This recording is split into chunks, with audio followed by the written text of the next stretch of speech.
I'm actually not somebody who really dislikes China that much. I respect the corrupt people that are really running the show, the globalists. I respect them too. China. Okay, there you go, Jake. China I sucks. called them out. We, China.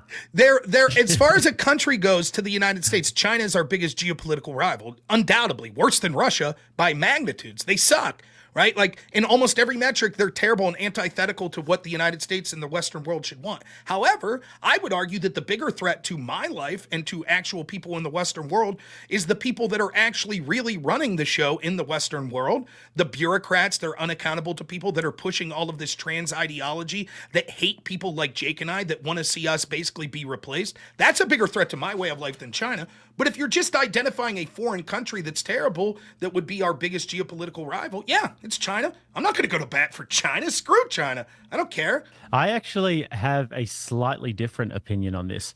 So I'm actually not somebody who really dislikes China that much. I kind of respect China and what they do, just from a purely strategic point of view. I can kind of look at China and say they obviously they were a pretty like savage communist country during that whole 20th century period. However, as of late, they haven't really gone to war with many countries. They haven't really been aggressive, and they've been asserting all of their influence through their Belt and Road Initiative. And I kind of respect that a little bit more than like the soft power measures of the United States, for example, and also the hot wars that the West has been engaging in. Because when you look at China's strategy, yes, they're exerting influence on the world, and if you're the Western world, you should be trying to stop that as much as possible. But I kind of respect the hustle because it is pretty smart what they're doing. They're basically going into all of these different countries, and I've seen it happen in all these different Southeast Asian countries that I go to, where all of the buildings are Chinese. They basically buy up all of the ports of these countries. They even bought the port of Darwin in Australia. They do the same thing in Africa. They'll go into these countries and they'll build all of this infrastructure throughout Africa.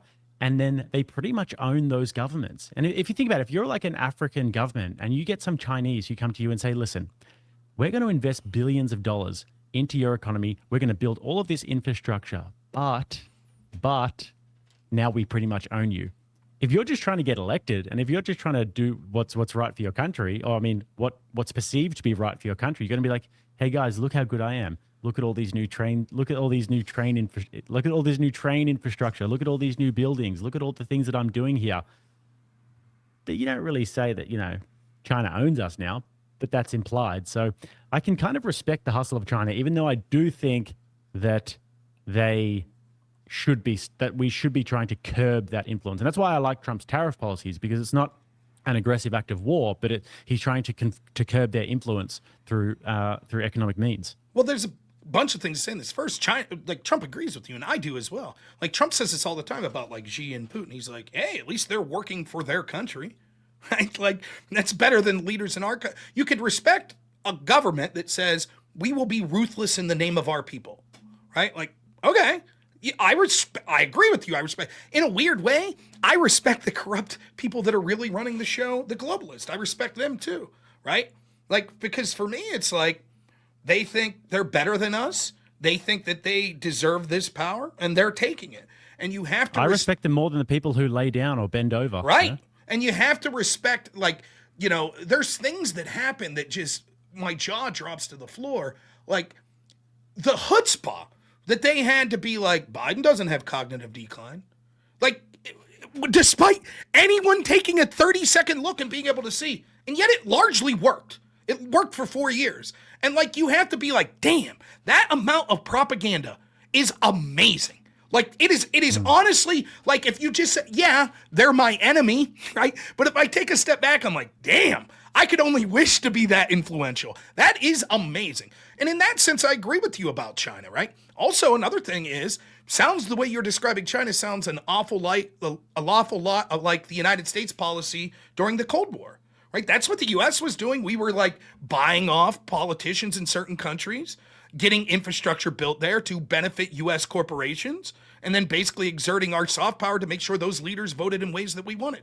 This blew my mind the other day. I was listening to Mike Benz on Tucker Carlson, and he was like, did you know that one of the first official acts of the CIA post-World War II was basically rigging the Italian election?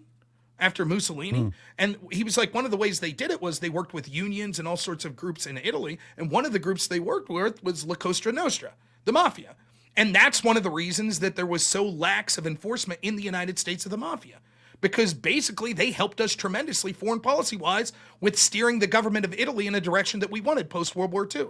Now, I haven't looked into that myself, but it's an interesting, like, because haven't you ever wondered, like, well, geez, how's the mafia getting away with all this stuff? Well, maybe it's because at the highest level of our government, we were like, well, they did sort of help us out. We implicitly said, we'll be hands off if you come into the United States. So, yeah, I mean, in that sense, I agree. Hell, let me go a step further, and then I'm going to push back against you, but, if I had to pick a world where my child's speaking Chinese or my child's being convinced to take puberty blockers, I'd probably go with the Chinese, if I'm honest. At least they'd probably be good at playing the violin, That's right. Not so good at basketball, but, having said that, screw China, because China's infiltrating my country. Like, one of the best things that Trump's doing is like stopping foreign students from coming to places like Harvard, because, China they're smart in this. Would you want to fight the United States military? Would you want to go up against the United States economically in the Western world? No, but you don't need to. All you need to do is buy their politicians. That's all you got to do.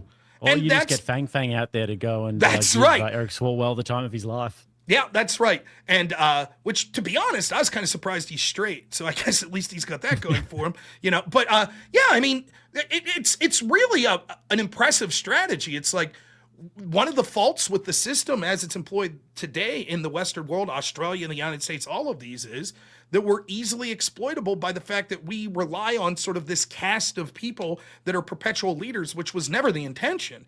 The intention was never that people become 47-year politicians like Joe Biden. The intention was you have a farm at home, and you sacrifice leaving that farm to go serve your country and advocate for your fellow citizens for 4 to 8 years, and then you come home. And you didn't even want to be there. Now it's a career path.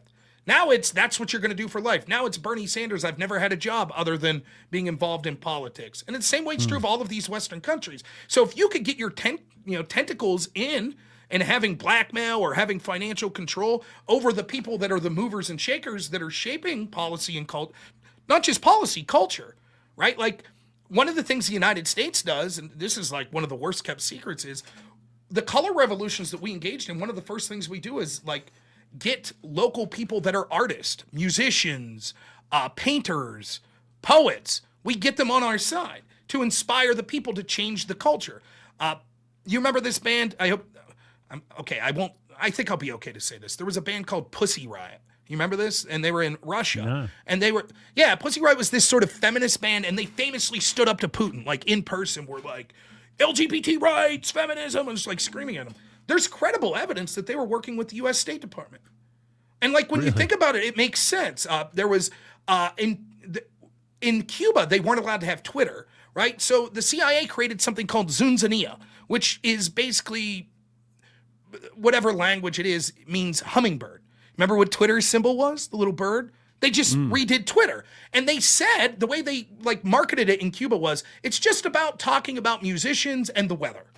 But the intent was, you get a big base of Cubans that are and you get musicians that are basically on your payroll to be like, yeah, check out my concert, blah, blah, blah. Then all of a sudden they start putting things in like, this regime's no good.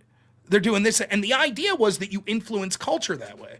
And so all of a sudden you look and you're like, wow, look what's going on here, right? With China and the United States, all of these students getting involved in all of these think tanks, right? All of these little cultural academic things, look at the NBA, LeBron James, whatever you think of them, massively popular. They won't criticize China. They're getting big bucks from China. So they'll take a knee because they're pissed off about the United States. But can you criticize what China's doing in Hong Kong? Oh, we don't want to step on any toes. And all of a sudden you see how powerful their cultural influence is, their academic influence is in the United States. And you're right, you can't help but respect the grift. But on the other hand, you're like, wow, I wish my government was fighting for me this hard. At least they're unified, though, in China. Like they've got one government over there, obviously the CCP, and when they're talking about global influence, this is not something that's necessarily divisive within the higher ups at China. In China, they have a plan, and the plan is to be the global superpower by the year 2049. They have and that's the 100-year anniversary of Mao's revolution. Yep. They want to be the global superpower, and they're unified in that goal. However, if you look at all the color revolutions that are happening around the world, being funded by the CIA and all of those sorts of soft power initiatives that are happening around the world, that's very divisive, because now we've got people like Trump and JD Vance coming in who want to actually clean up that project. So it's this pendulum that just swings back and forward. That isn't productive if I look at, like, if there was, like, for example, during the Cold War, when America was exerting soft power around the world to stop communism, that's something that most people could at least get behind. But all the color revolutions, nobody really gets behind that sort of stuff. And that's why they have to do it so covertly. But with China, if you ask the Chinese people, what do you think about all of the Belt and Road initiatives? They'll be like, yes, well, China will be the superpower. Well, and they see, right. It's different. You know, the old saying, you know, hard times create strong men. Strong men create weak times. You know what I mean? That's where we're at. And you grew up in China. You weren't the superpower. You saw some hard times, right? And so if your country's like, look, we're going to take over that number one spot, you're like, yeah, right? But in the United States, we've been indoctrinated to be ashamed, right? Oh my goodness, it's all because we as white people, we as Christians, we as Americans, everything we own is because of the shameful actions of our ancestors. They don't have that stuff in China. They ain't thinking that way, right? They're like, yeah, go China. Like, we're all about it. So, yeah, you're absolutely right. Now, I will say, Jake, let me put my lefty hat on for a second here. Now that we know you're paid by China, you're saying all these pro-China things, big China's got their hook. There's some woman named Fang Fang behind the curtain there behind you. We get it, Jake. We know what's going on. Fang, get back. Bring me a drink, Fang Fang. Yeah. So, now it's funny, though. I saw people saying in my chat, like, here we go. Jake getting paid by China. No, it's like, it is very interesting, though, to see what it's like for, you know, a country. The other thing is, like, think of this. A lot of the color revolutions, the values that we're trying to impart across the world, the truth is other cultures aren't buying this crap, right? I'm sorry. Like the LGBT stuff, I'm sorry. The people of Hungary, they don't care, right? They're just going to laugh at you. They're like, this is a joke. No, right? And you could browbeat these Westerners that you could shame them in and they have to accept all of this perverse, like, nonsensical stuff. By the way, I say that as someone, I don't care, by the way. Maybe we disagree on this. If you're gay, I don't care. As long as you ain't just throwing it in my face, I don't care. Do whatever you want in that sense. You're going to have to answer for it one way or another, but none of my business in that sense. But, like, the fact that we celebrate it, we shove it down people's throats, we indoctrinate children with it, there are a lot of cultures that are just like, no, we ain't buying that. You know, we're teaching gender studies in, like, Afghanistan. Get out of here, man. Even it's not just the Taliban. The people that are fighting the Taliban, they're like, what? And it's just laughable. The stuff. What is the West really promoting? You know, at least you can make a case in, like, the 50s and 60s. It's like, you know, rock and roll, baby, and look at the wealth that the West has, and we're powerful and we're masculine. Like, now what are we promoting? You know, drag time story hour for children. That's what we're promoting across the world. And so it's sort of laughable the way that this is occurring. And it's why all this stuff's done behind the scenes, right? And the real truth of it is, it doesn't matter how bad the message you're promoting is if you could throw billions of dollars at the problem. So that's what ends up happening, and that's largely what the USAID and Doge cuts were about. It was about the fact that it turns out that a lot of this stuff that's, you know, to solve HIV in Africa, well, it was like 5% of the money was going for that, and the rest of it was going for some sort of political machinations that, oh, by the way, are going to be antithetical to what I believe. I talked to this guy. It's pretty clear as well that in Africa, they don't even want the condoms. They clearly want to raw dog it. They haven't even been using the condoms. So it's clearly not working. But just quickly on the China thing, I mean,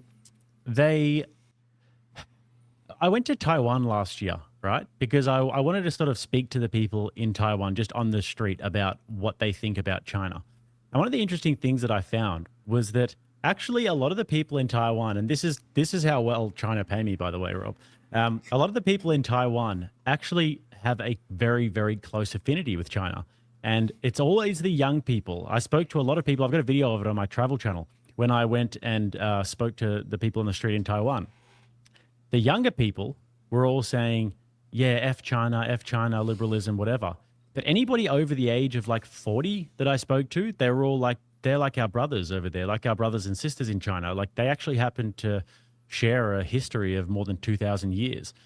So I think that China and Taiwan will probably reunify within our lifetimes, and I don't really think that there's much that the United States will be able to do about it, The especially United if they're caught up in other wars. That's absolutely true. And the thing is, the United States is losing hard and soft power. It's not the United States of my childhood was the easy runaway world superpower, because our leaders have fettered away influence and money and our military expertise because they're more concerned about enriching themselves. See, what you have to understand is there's no national loyalty for most of the people that are running the show. There's loyalty to their in groups, whatever those may be, but they don't have loyalty to the people of the United States.